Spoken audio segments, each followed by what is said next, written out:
మూకం కరోతి వాచాలం పంగుం లంఘయతే గిరిం యత్కృపాతమహం వందే పరమానందమాధవం.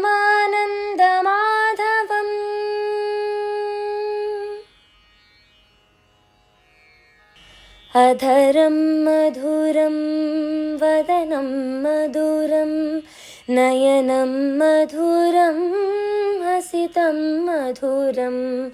అధరం మధురం వదనం మధురం నయనం మధురం హసితం మధురం. హృదయం మధురం గమనం మధురం మధురాధిపతేరఖిలం మధురం. వచనం మధురం చరితం మధురం వసనం మధురం వలితం మధురం చలితం మధురం భ్రమితం మధురం మధురాధిపతేరఖిలం మధురం. వేణుర్మధురో రేణుర్మధురః పాణిర్మధురః పాదౌ మధురౌ. వేణుర్మధురో రేణుర్మధురః పాణిర్మధురః పాదౌ మధురౌ. నృత్యం మధురం సఖ్యం మధురం మధురాధిపతేరఖిలం మధురం. గీతం మధురం పీతం మధురం భుక్తం మధురం సుప్తం మధురం. గీతం మధురం పీతం మధురం భుక్తం మధురం సుప్తం మధురం. రూపం మధురం తిలకం మధురం మధురాధిపతేరఖిలం మధురం. కరణం మధురం తరణం మధురం హరణం మధురం స్మరణం మధురం. కరణం మధురం తరణం మధురం హరణం మధురం స్మరణం మధురం. వమితం మధురం శమితం మధురం మధురాధిపతేరఖిలం మధురం. శ్రీ శ్రవణ ఛానల్కి శ్రోతలందరికీ కూడాను మరొకసారి స్వాగతం. నిన్న మనం ఈ రుక్మిణీదేవిని శ్రీకృష్ణ పరమాత్మ ఏ విధంగా అయితే తనతో పాటు తోడుకొని వచ్చారు అన్నది తెలుసుకున్నాం మనం. అయితే ఈ తీసుకురావడంలో మిగతా యోధులందరూ కూడాను శ్రీకృష్ణుడితో తలపడ్డం, వారందరినీ యాదవులు మట్టుపెట్టడం జరుగుతుంది. వాళ్ళందరూ వెనక్కి తిరిగి పారిపోతారు. ఆ తర్వాత వెనక్కి తిరగనిది ఒక రుక్మి అని మాత్రం చెప్పుకున్నాం. ఆయన తన చెల్లెల్ని ఆ విధంగా తీసుకువెళ్ళిపోవడాన్ని సహించలేకపోతాడనమాట. కృష్ణుడితోటి అతను యుద్ధానికి దిగుతాడు. వెనకాలే అతన్ని వెన్నంటి వచ్చి, ఓరి వెన్న దొంగ గోపాలక, నిలు పారిపోకు, ధైర్యం ఉంటే నాతో యుద్ధం చెయ్యి అంటాడు. ఈ వినవచ్చిన మాటలకి సన్నగా నవ్వుతూ రుక్మిణీదేవిని దగ్గరికి తీసుకున్నాడు కృష్ణుడు అంటూ మనం నిన్న చెప్పుకుంటూ ఆపాం కదా. అక్కడ కఠోరంగా పరుషాక్షర పదప్రయోగాలతోటి కృష్ణుడిని నిందిస్తూ, ఇక మాటలతో కాదు చేతులతోనే చూపించాలి పౌరుషాన్ని అని అనుకున్నాడు రుక్మి. అనుకుని విల్లును అందుకున్నాడు. 3 బాణాలు ఒక్కసారిగా ప్రయోగించాడు. ఆ బాణాలు కృష్ణుని వీపున ఘాటంగా నాటుకున్నాయట. చూశాడది రుక్మి, ఆనందించాడు. గొంతెత్తి గర్జించాడు ఇలాగా, ఓరోరి గోపాలక, నువ్వు మా రాకుమార్ని అపహరించుకుపోతున్నావే, అందుకు నీకు ఆవంతైన అర్హత ఉందా? నువ్వు ఎక్కడ జన్మించావు? నీ వంశం ఏమిటి? పుట్టి పెరిగింది ఎక్కడా? నీ నడవడి ఏమిటి? ఎవరికీ తెలీదే? నువ్వు మాకు సాటివాడివా? అలా అంటే అలాగూ కాదు. పోనీ మానాభిమానం ఉన్నవాడివా అంటే అది కాదు. మానాభిమాన హీనుడివి.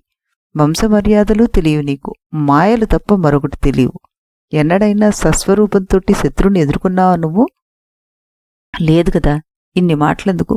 నువ్వు అసలు రాజువా? కాదు. నీకు వావి వరసలు లేవు.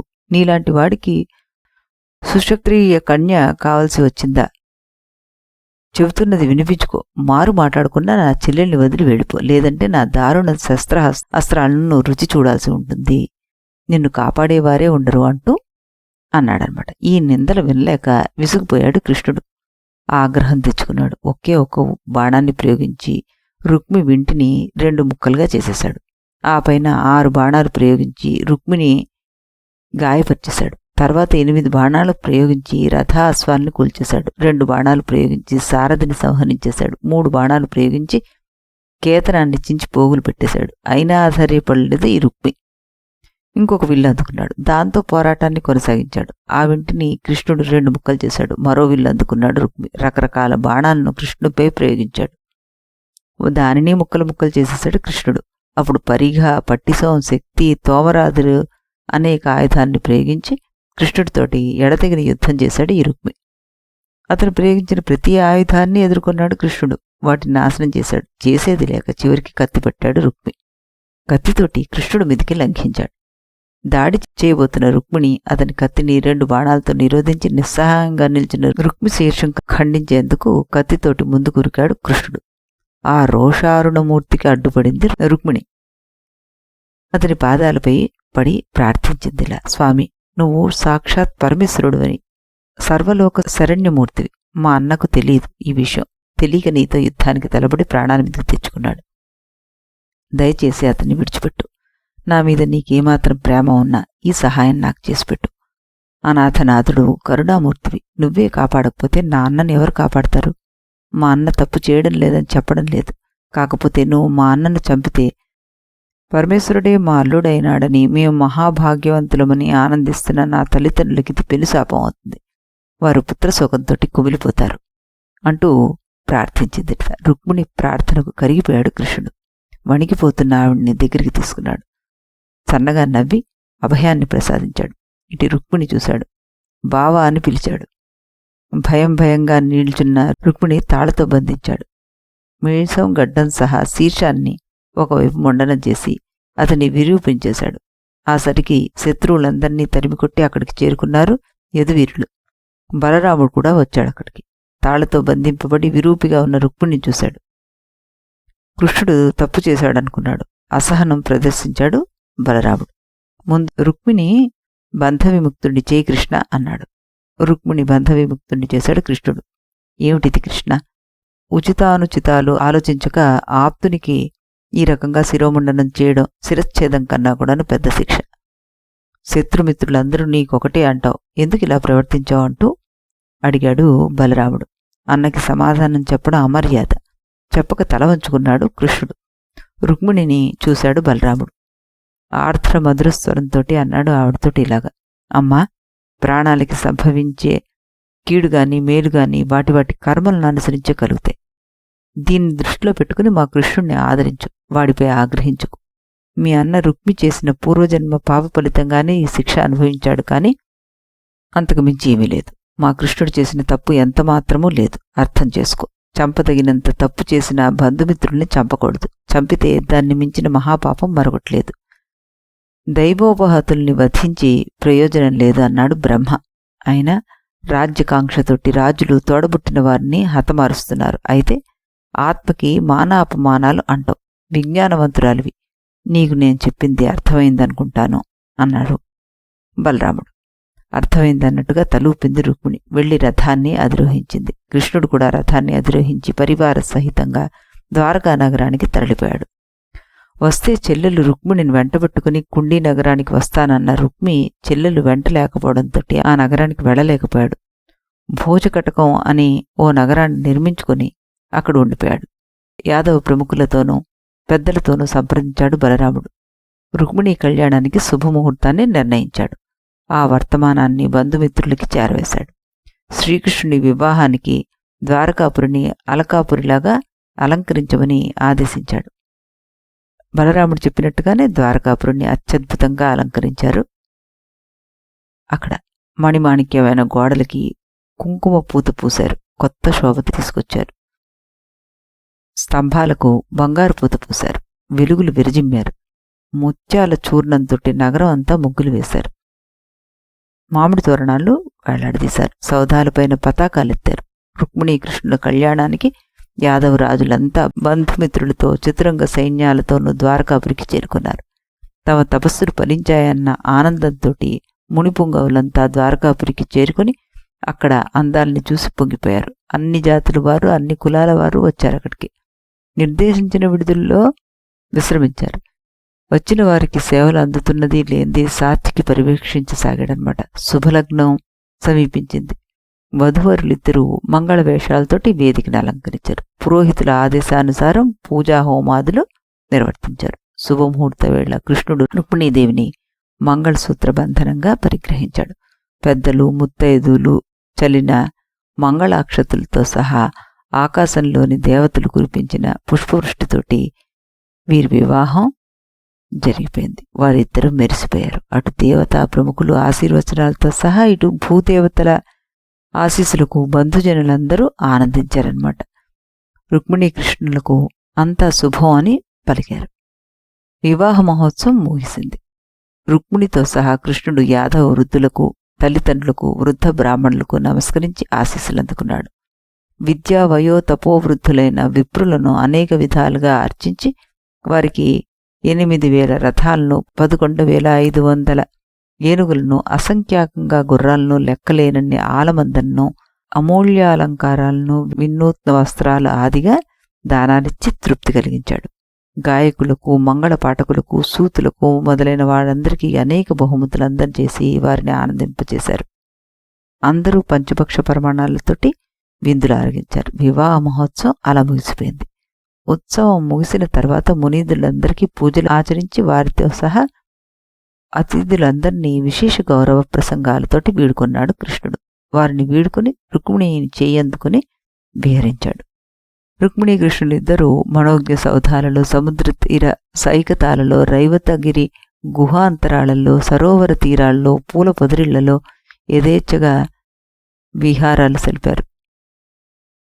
వారు ఆ దాంపత్య సుఖాన్ని పొందారన్నమాట. తర్వాత శ్రీకృష్ణుడు క్రమంగా మిత్రవింద, జాంబవతి, సత్యభామ, కాళింది, లక్షణ ఆదిగా 7 సుందరీమణుల్ని వివాహం చేసుకున్నాడు. భార్యలందరినీ సమానంగా చూసుకుంటూ వస్తున్నాడు కృష్ణుడు. ఒకరు ఎక్కువ, ఒకరు తక్కువ అన్న భావం అతనికి లేదు. కొన్నాళ్ళకి ఈ రుక్మిణీదేవి గర్భం దాల్చింది. అందుకు ఎంతగానో పొంగిపోయాడు కృష్ణుడు.